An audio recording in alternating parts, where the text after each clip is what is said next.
All right, so I've been wanting to make this video for a while, and I wanted to, I'm going to break a rule. One of the rules that I believe in for business is that, it doesn't make you look good as a business to go around bad-mouthing other businesses. So as a general rule, I try not to do that. But I'm going to break that rule, and I'm going to share with you some experiences that I've heard about from a bunch of people, and it's all about their experience training at Wild PCS. So I'm pissed off enough to make the video because on Christmas Eve, I'm a mother of 4, and I had a giant kitchen set to put together. Santa left me a big pile of hardware and some nothing put together. I had to basically construct the kitchen on Christmas Eve. And between constructing the kitchen on Christmas Eve, I had to do this job. I had to do a favor for someone who had asked me, very seriously. He was very kind, and he was, very, was the last thing he wanted to do was ask a mother of 4 on Christmas Eve to do this for him. But he had a bank deadline. He was filing a chargeback to try to get his money back from his training at Wild PCS. So this is a guy who came to the course in November, and he was smart enough to ask for his money back. And then when he came to see me, he really clearly realized that he had really been scammed from Wild PCS in his opinion, and so he decided to pursue getting his money back. And then he had to jump through a bunch of hurdles, and one of which the bank asked for a letter from someone in the industry that works in this every day. So he asked me to write the letter, and it was due on Christmas Eve. So that's what I had to do on Christmas Eve, and that really sucked, and it made me feel angry that Wild PCS offers a product of this training that makes people feel so scammed that kind people are willing to even ask a mom on Christmas Eve, hey, can you do me this favor? This is the last day, and I gotta get it done. So that's why I'm motivated to make this video. I have just heard so many stories about I can consider Wild PCS training nothing other than a total scam.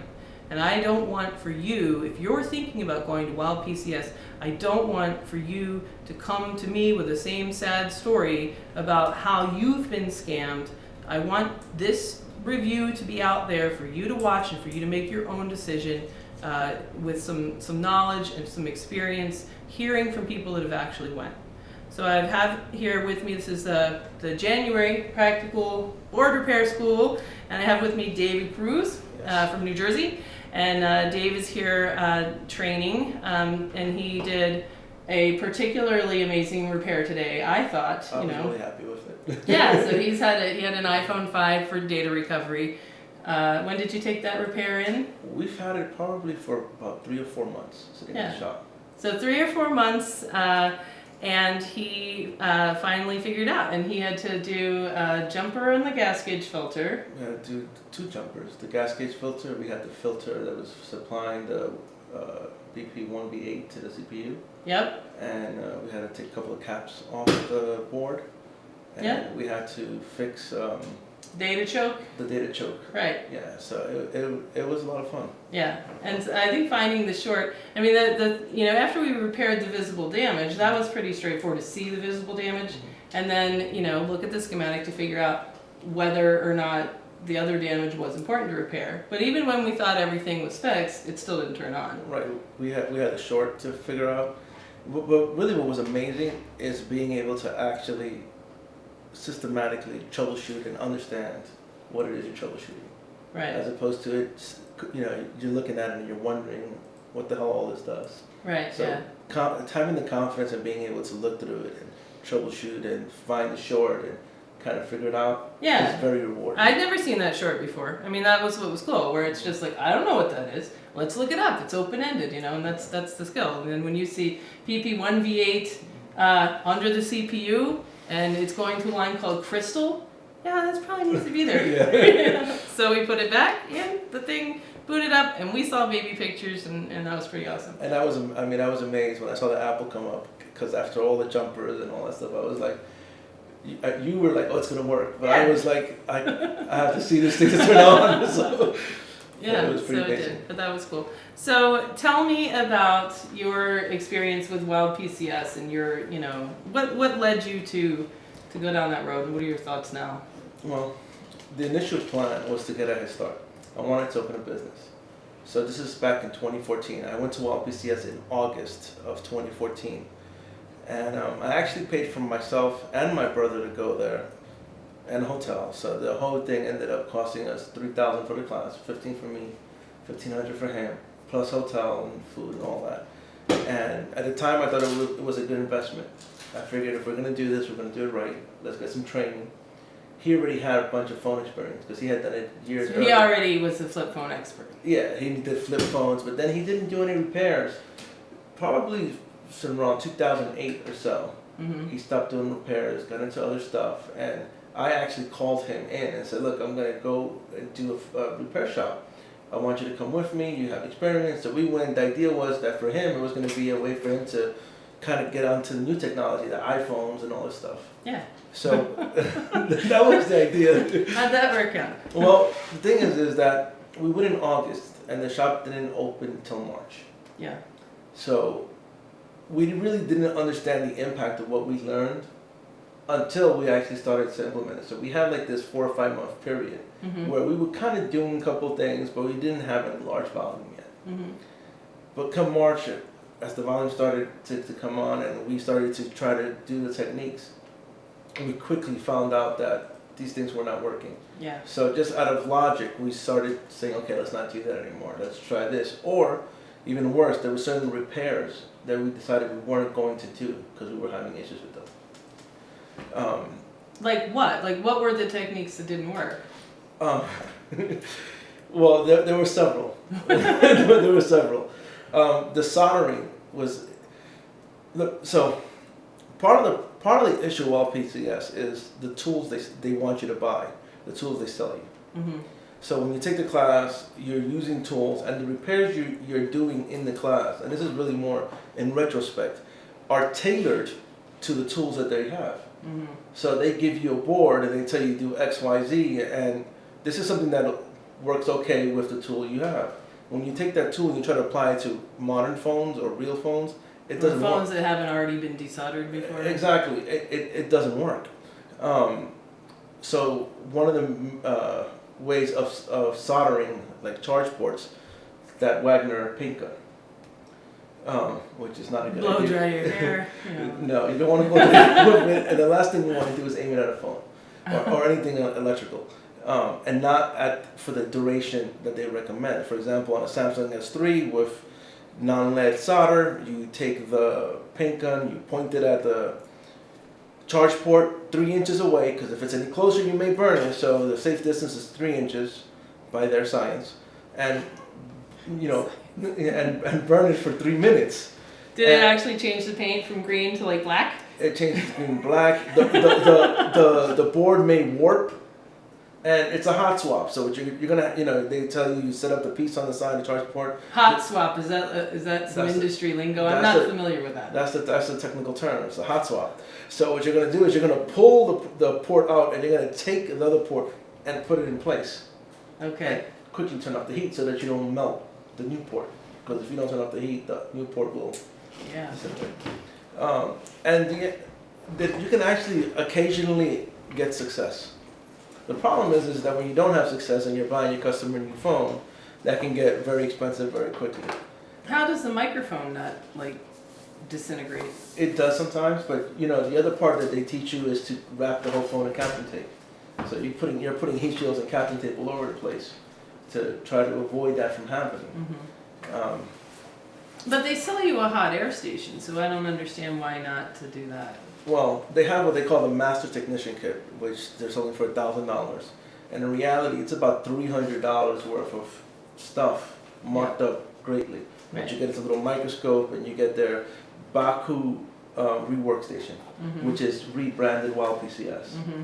But it's like the 601D Baku, which you can get from China for 60, 70 bucks. They sell it, I don't know what they're selling it for, but it's part of the kit.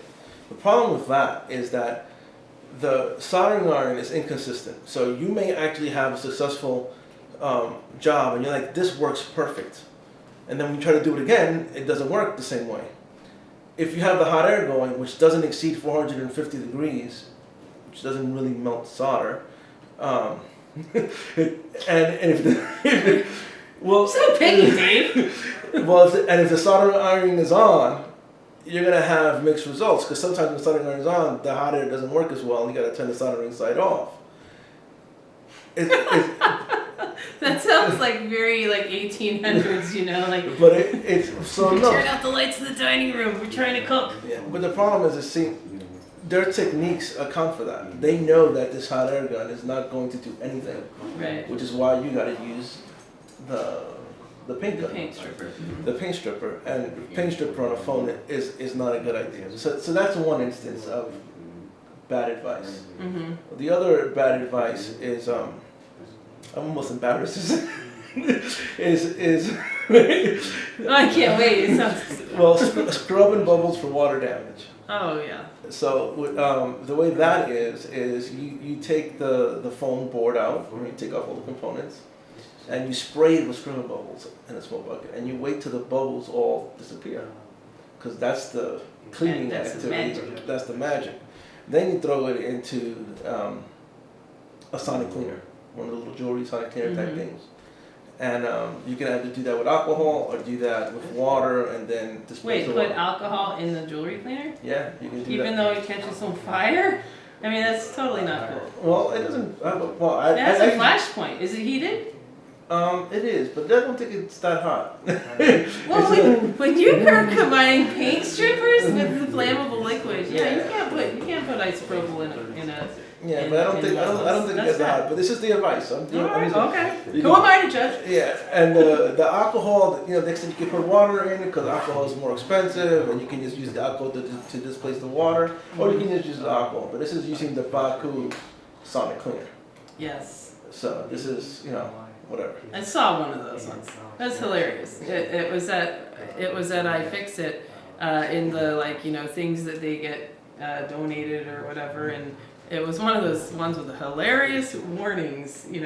I wish I had a picture of my phone for a long time. I'll send you some. I still have it. It was absolutely hilarious. It would say things like space polymer technology of this incredibly long, ridiculous description for this $5 device. Yeah. So, needless to say, none of that stuff worked.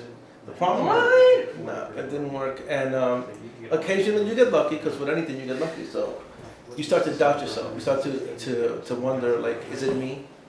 Am I doing something wrong? Well, were you supposed to, then look under the microscope, reflow, find the backlight filters, check those out? So the microscope that get your connectors soldered back down. The microscope they recommend is a small kind of a high school type microscope. That's what they use in their class. So you're trying to solder. You can't solder underneath it. So you're trying to do the best you can away from the microscope, and then you're examining on the microscope. And you go back and you try to put it back. And you can do this back and forth 10, 15 times, because when you're doing it, you're guessing. You're like, this looks about this way. This is what I saw in the microscope. And then you go back to the microscope and you're like, damn. So, I mean, it's kind of funny now, looking back at all the stuff Well, we were that's doing. pretty bad. I mean, somebody at the course this week had a hard time identifying a giant blob of solder that was bridging bridging. No, I'm not going to name any names. Yeah. Under a microscope, I can't imagine if someone was trying to do that, by the naked eye. It's impossible. It's ridiculous. It's impossible. And so what you're doing is you're inspecting under a small microscope and then trying to work without a microscope. Yeah. And that's what you do in class at Wild PCS, and that's kind of what you take. That's your first initial training. It doesn't. When you actually start to do volume, it doesn't take you very long to notice something very wrong. Well, how would Wild PCS tell you to do an iPad 2 digitizer connector? As far as soldering it. Well, hey, it's broken, what do I do? What would the approach be?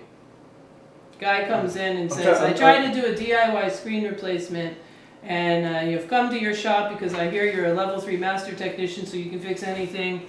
And I accidentally broke off this thing, the digitizer connector. So can you fix it for me? Can you put it back on?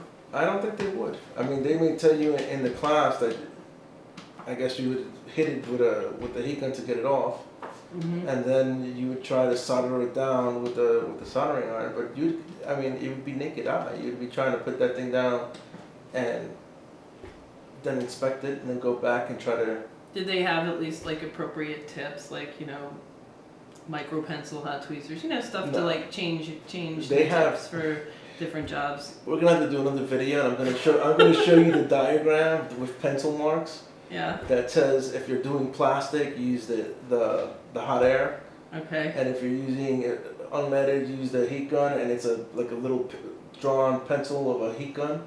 And there's arrows for the different types. So really, you had two types of desoldering techniques, which was with the hot gun, or the hot wand, which really the Baku, or the thing that Lewis beat with a stick. Yes, I donated that to him, which kind of is a good segue. I took Lewis's class also. Yeah. So how was that? Because you're the first person that I've talked to in person that from class that has yes, you're a connoisseur of all the Board of Affairs schools. So what was it like working with Lewis? What was it like? What was he like personally? What was he like? What you expected? The thing is actually, I had never heard of Lewis.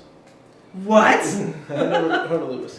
I found Lewis doing a search for a backlight issue with a MacBook. Yeah. And I had found him. I went to his website. I saw he had training.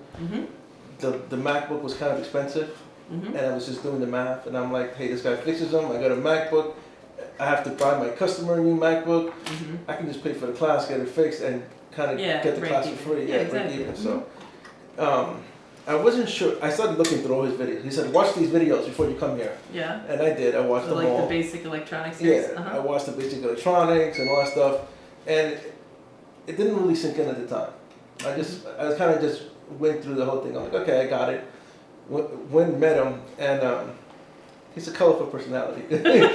But he's actually, it's incredible how well he knows the boards. Yes. But I was actually more taken by his shop. Okay. So we've had a lot of operational challenges as we've been learning the business and unlearning what we learned at Wild PCS.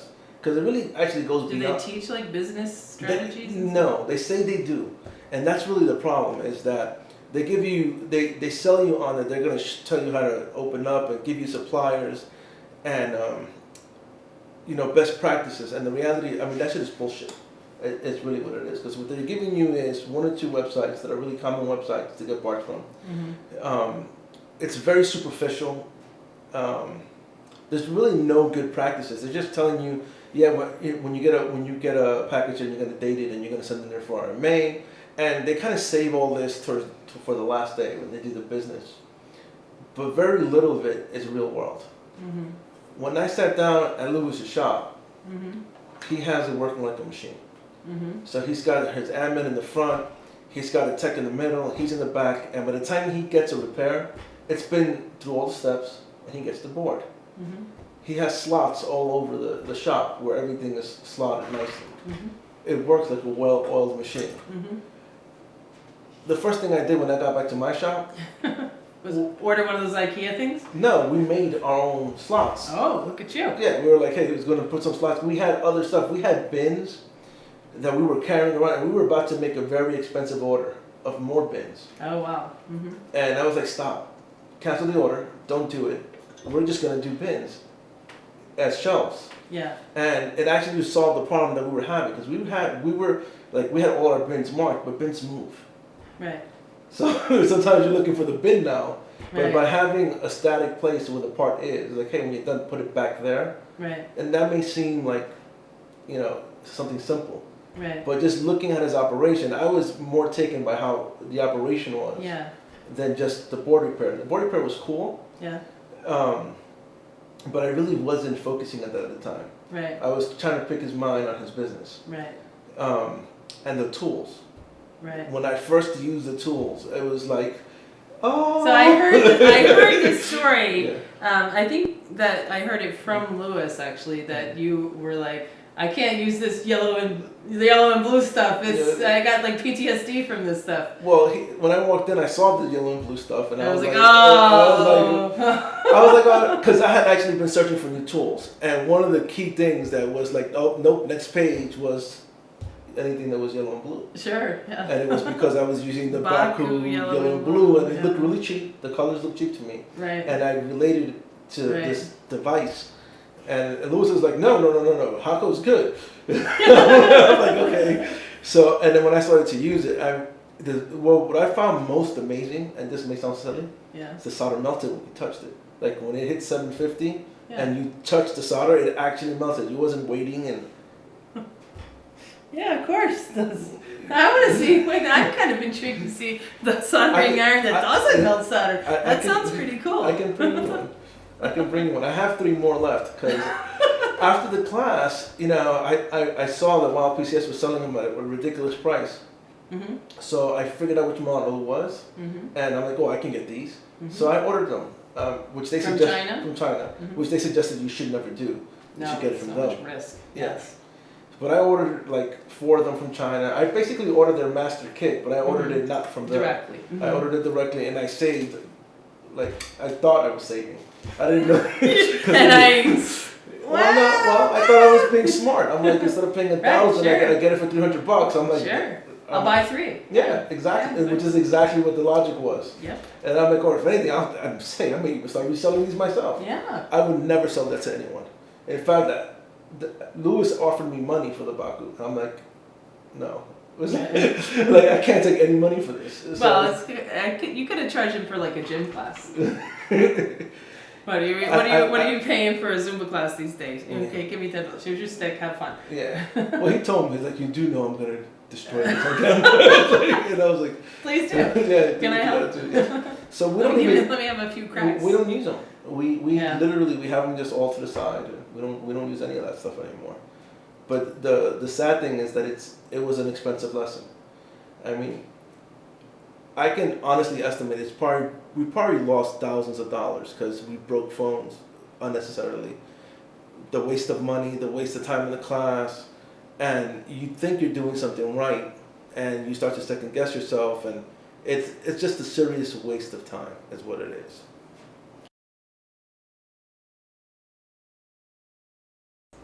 All right, so we're gonna attempt to watch this clip, and this OBS is sometimes a little hit or miss, So we'll. Are you gonna try to edit it in now?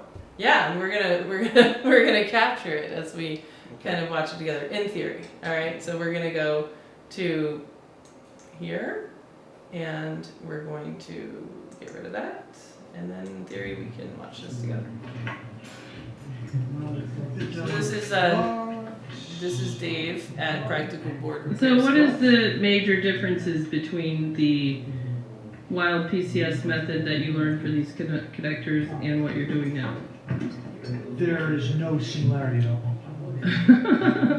No, there's no similarity. I mean, it's easier for me to name the dissimilarities. Like, we don't work under a microscope. A microscope is like a classroom scope that's for inspection only.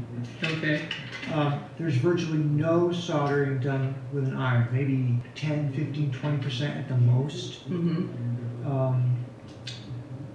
Virtually everything that comes off or goes back on is done with an HT1000 Wagner paint remover sitting in one of those holders on high.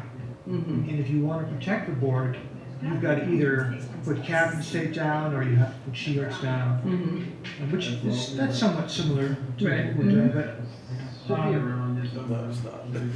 no, It's not this is similar. how an iron works. Here are the different types.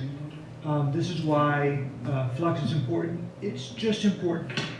Always use flux. And he never said it's important because it takes the cruft off the board and makes it better. Nothing like that. The tools.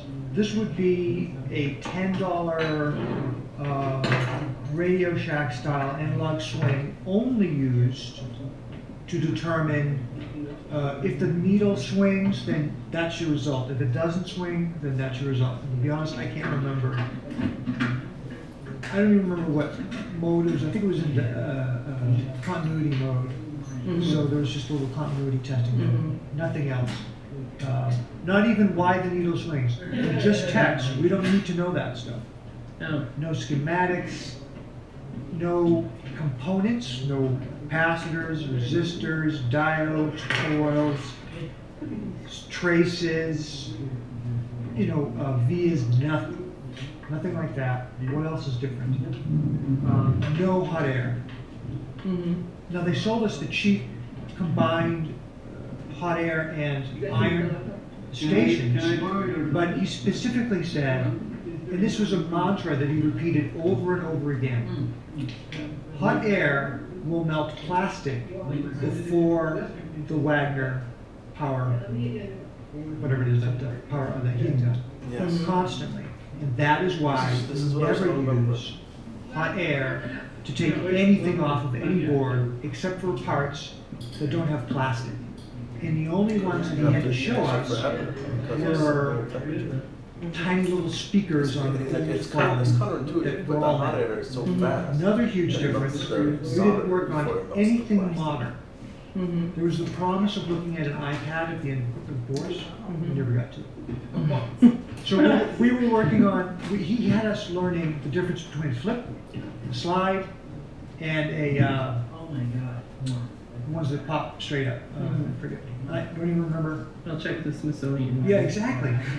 Nothing modern, nothing working. So, another huge difference is he didn't know and he didn't care and we didn't know whether or not something was working at the beginning or the end. Okay, we need that back on.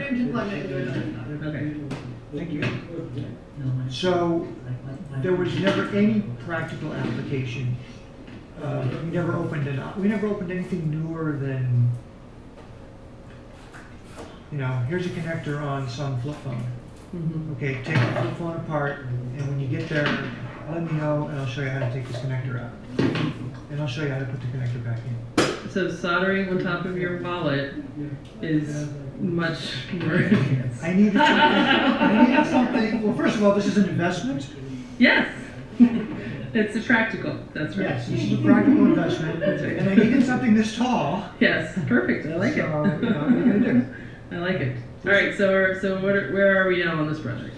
I just have one more. You can see where the solder is. To remind myself of where the loose pin was, I did the two down below just a moment ago, and this guy right here is a little bit loose, so I'm going to put some heat from the tweezers, which I've grown to love very much. Oh, good. And I think I've tested the pins on, at least for movement, on both sides of both Okay, good. connectors, and it should be ready for a test. It's really kind of frightening to think about how many things were completely different and how useless what we learned really is. Yeah. Oh, it's sad. It really is sad. It's really sad. I mean, that $1,500 for the course and $1,500 for the tools, and they're both worth, I don't know, my father could have shown me how to do the stuff that Yeah. we did. It's really sad. Yeah. So live and learn, I guess. Live and learn. And thanks to your fan club, the people out there that know about you. Seriously, I'm friends with a lot of people in a few people in the community that know you, and they said, you did what? You went where? Oh, cool. You need to go see Jessa. I'm like, Jessa who? What are you talking about? Some mom in a dining room. Some mom in her pajamas fixing boards. That's right. They sent me to Lewis's videos, and I started watching. The first one I watched was, what the fuck is Wild PCS? What are they doing? Could someone just tell me what they teach? And I'm watching this, and my eyes are getting really wide because my wife, she's got the 4 or 5 point seatbelt connected, holding the checkbook. All right, scoot in a little bit so we can see you. What do you think about that? Same, different? It's actually, he actually helped me remember some of the wonderful things about the course. Yeah? Yes. So it's, I think that was a very accurate description.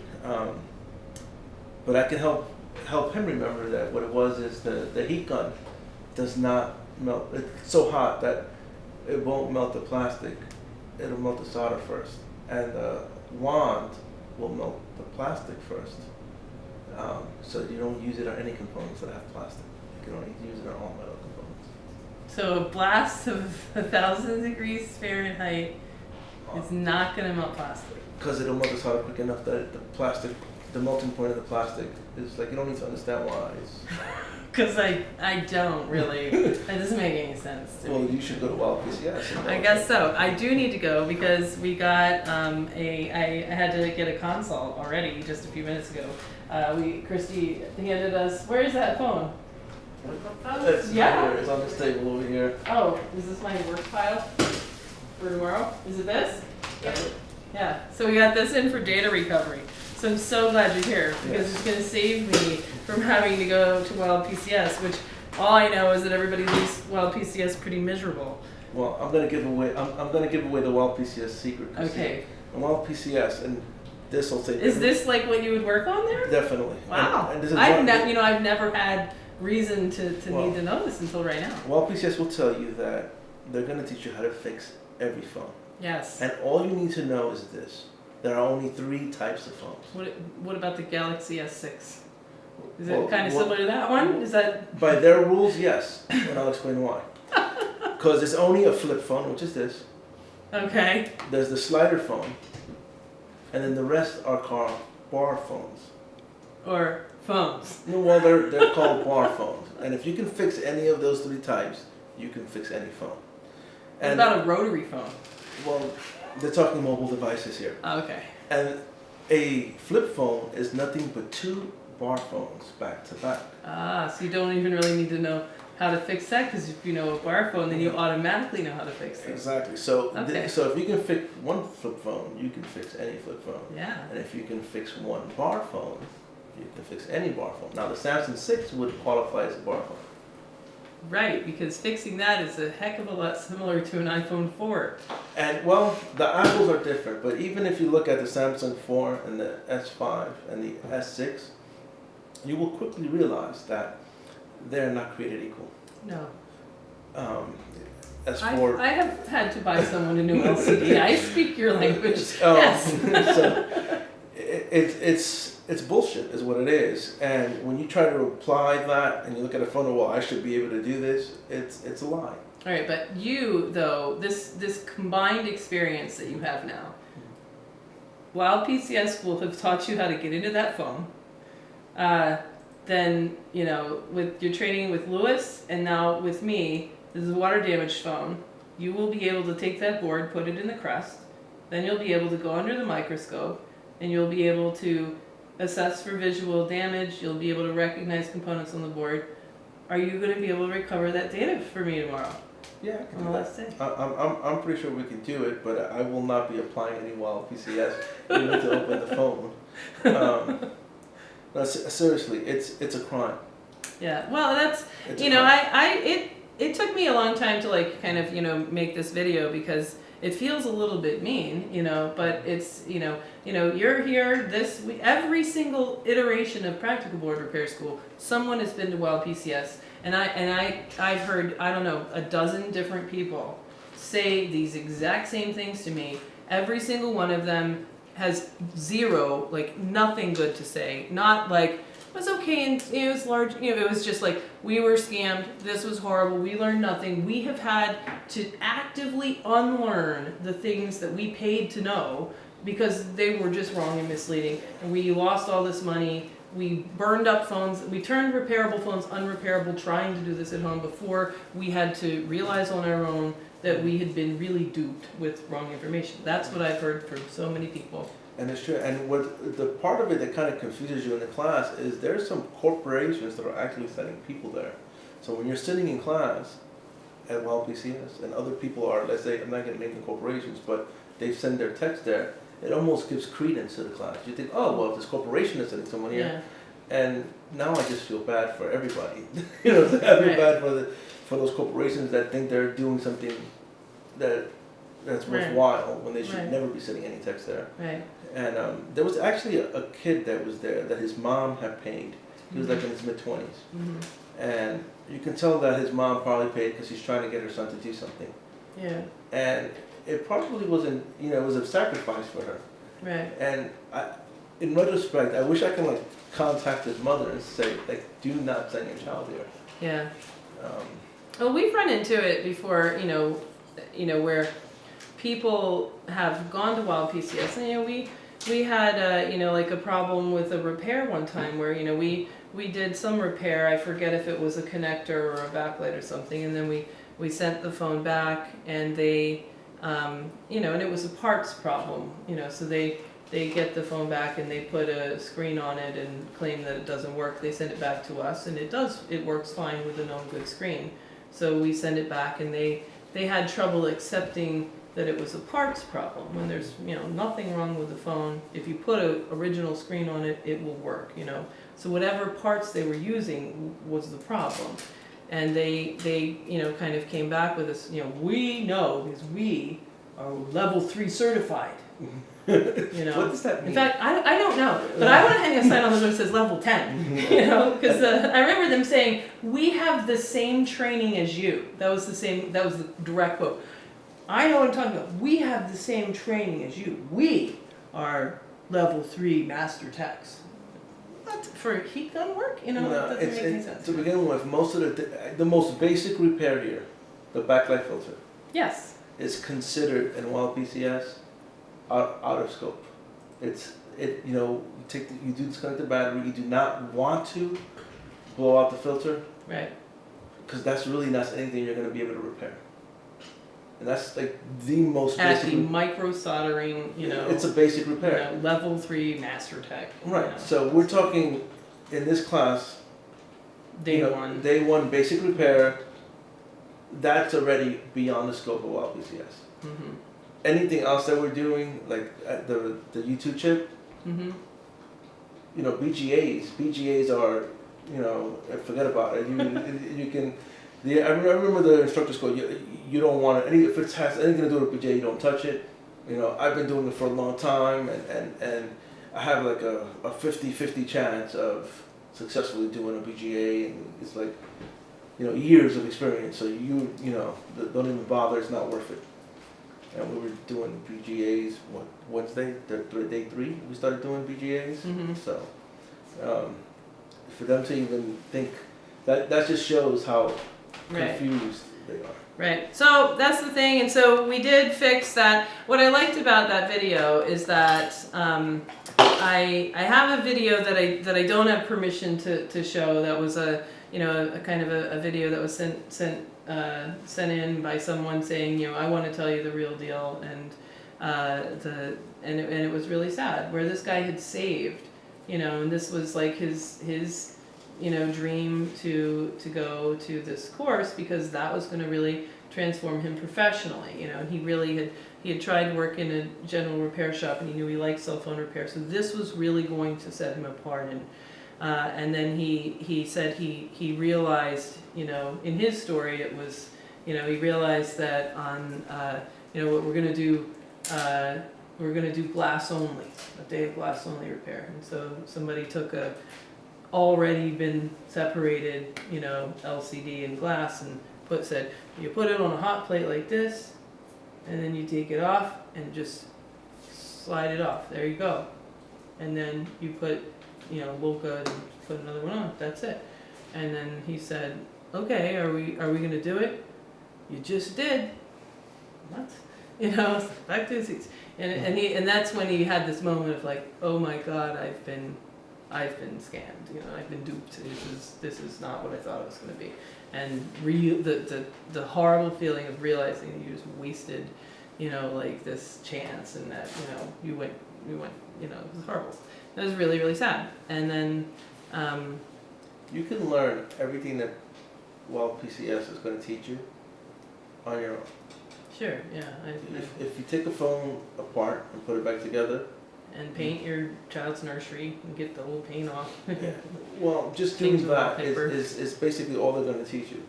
So Yeah. if you do that on your own, So this guy then sent us, so then he was asking me about how much to fix this iPad 2, that he had tried to use these techniques. And I felt really bad for his story, And so I told him that I would fix it for free. So he sent it in, and then I thought it would be really kind of fitting to have, on the video, Dave Rowe, so Dave did the connector, and he was really proud of that, and he did a great job. the other Wild PCS. The other Wild PCS guy, did it, and so here it is. It's all ready for testing. So it came into us, with the kind of bad connectors and no touch. So I think it's fitting for you, the final Dave, to check it out and see, does it actually have touch? It has touch and it lights up nicely. Check that out. Yeah, Touch look and at everything. that. Yeah. Look at that. So there you go. So Nice. I think it's cool, that like this was fixed Mhm. by Wild PCS training, and then now kind of confirmed by you and tested out. I want to show off real quick. One Okay. second, because Okay, yeah. go right ahead. this board. I don't know if you can show it, but this board was the one I we were can talking show about it. before. Is this your handiwork from today? Yeah. This. This is pretty cool. All right, here. And it's kind of Frankensteinish, but That's all right. So let's see. Let's do a little tour of the board. yeah, So no, this that's is, just a lot of flux. But we had to do the little jumper there. Yep. So you found the gas gauge filter was gone, so that has to be there. And then right on the side of that chip, we did the blow Yeah, so this was your masterpiece that really solved the phone, I think. Mhm. This was a short on PP1V8 under the chip, under the processor, so we're not going to be able to replace that. So identified the short was that little. There was two cap. There was that cap and we blew off the other cap that was giving us a problem. So we took that capacitor off, And the filter. and the filter was gone. Oh, The fil- this cap, yes. Yes. Yep. And the filter where the jumper's going to Mm-hmm. was not working. It was, This is great, yeah. and we also replaced the choke point. Data choke, yep. Mhm. He's trying to avoid saying what we've actually been calling it, which is the big peckers, not to be confused with the little peckers. Come on, let's not be shy. So your big pecker job. It's very nice. I love your big pecker, Dave. It's very nice. I was admiring I was admiring Joe's balls earlier. It's just that's how it is. So this phone turned on, and I saw the baby picture. So that always feels great. I think We got that's 10 really gigs of cool. data off it. I Yeah, mean, we I think did. It's pretty Yeah, 10 amazing. gigs. Yeah, of just the pictures. Mhm. Yeah, that's gonna be. Are you gonna call the guy? I mean, that's just a great call to get. And that's what I really, love about board repair. What motivates me. Super excited. And All right, the, well. the troubleshooting was awesome. So Awesome. So, all right, we have one more day left of practical board repair school, and then we're going to be done. And it's super late since this has been like well over a 12-hour day now. And you guys have been hanging out, waiting for us to wrap this up. So I appreciate all of you guys for hanging in there. And, thanks for being willing to tell your story. It's, I really hope that, you can go to Wild PCS if you want. That's your choice, but just know what you're going to receive there. Everyone deserves the right to fairness of information and to just know what you're getting into. Maybe these guys had a bad experience. Maybe so did all the other dozens of people that I've ever talked to. Never heard anybody say I love it and use it every day. I think they get away with a lot of students that take the course and actually don't pursue a career in it. Right, yeah. That's what's going on. Right. But if you actually try to do something with what they're teaching you, you're not going to go anywhere with it. Right, yeah. All right, fair enough. Okay, well, all right, thanks, Dave. We are going to call that a day on Wild PCS.